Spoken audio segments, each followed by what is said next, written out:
اللہ عز و جل کا ہم پر کروڑا کروڑ احسان ہے کہ اس خالق لم یزل نے ہمیں ماہ رمضان جیسی عظیم نعمت سے سرفراز فرمایا۔ ماہ رمضان کے فیضان کے کیا کہنے، اس کی ہر گھڑی رحمت بھری ہے۔ اس میں اجر و ثواب بڑھ جاتا ہے۔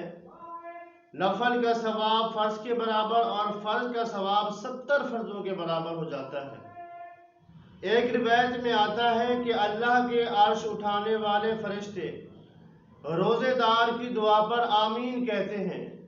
دریاؤں اور سمندر کی مچھلیاں صبح سے لے کر شام تک روزے دار کے لیے اللہ تعالیٰ سے بخشش کی دعا مانگتی رہتی ہیں۔ روزہ ایک باطنی عبادت ہے۔ جب تک ہم کسی کو نہ بتائیں تو کسی کو معلوم نہیں کہ ہمیں روزہ ہے، اور یہ روزہ اللہ عز و جل کو بہت پسند ہے۔ اور سب سے بڑھ کر اس کی خصوصیت یہ کہ اللہ کریم نے ماہ رمضان میں قرآن پاک نازل فرمایا۔ اللہ تعالیٰ ارشاد فرماتا ہے شہر رمضان الذی انزل فیہ القرآن ھدی للناس وبینات من الھدی والفرقان۔ رمضان کا وہ مہینہ ہے جس میں قرآن نازل کیا گیا، یہ لوگوں کے لیے ہدایت اور اس کے اندر فیصلے کی روشن باتیں ہیں۔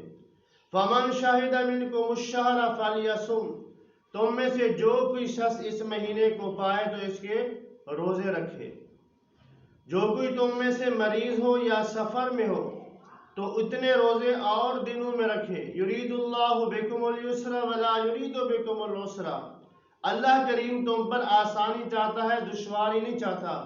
وَلِتُكْمِلُوا الْعِدَّةَ وَلِتُكَبِّرُوا اللَّهَ عَلَى مَا هَدَاكُمْ وَلَعَلَّكُمْ تَشْكُرُونَ، یہ گنتی کے دن ہیں، انہیں پورے کرو اور اللہ کی بڑائی بیان کرو اور اللہ تعالیٰ کی شکر ادا کرو کہ اس رب نے تمہیں ہدایت عطا فرمائی۔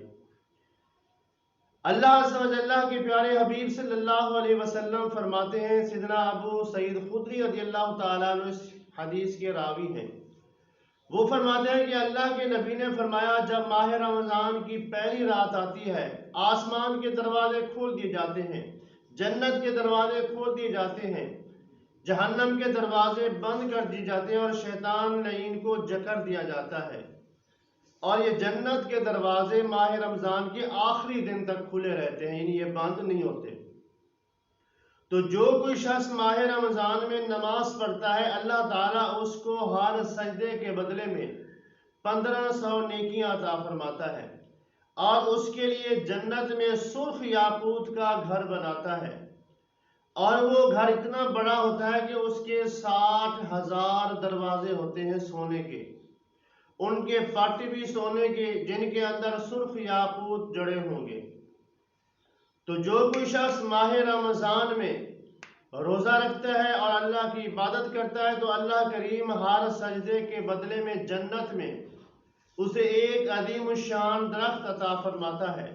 اس کا سایہ اتنا لمبا ہوتا ہے، اگر کوئی 500 سال تک گھوڑ سوار گھوڑا دوڑاتا رہے پھر بھی اس درخت کا سایہ ختم نہیں ہوگا۔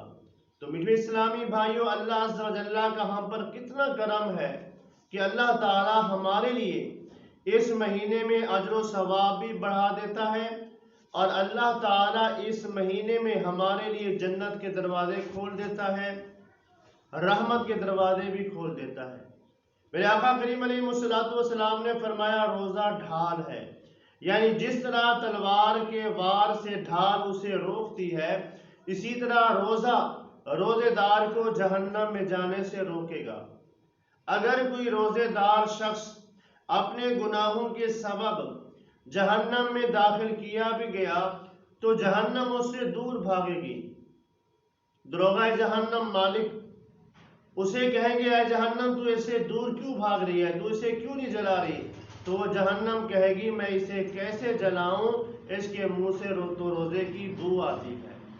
اللہ کے نبی نے فرمایا من صام رمضان ایمانا و احتسابا غفر له ما تقدم من ذنبه، جو شخص ایمان کی حالت میں ثواب کی خاطر ماہ رمضان کے روزے رکھتا ہے تو اللہ کریم اس کے پچھلے سارے گناہ معاف کر دیتا ہے۔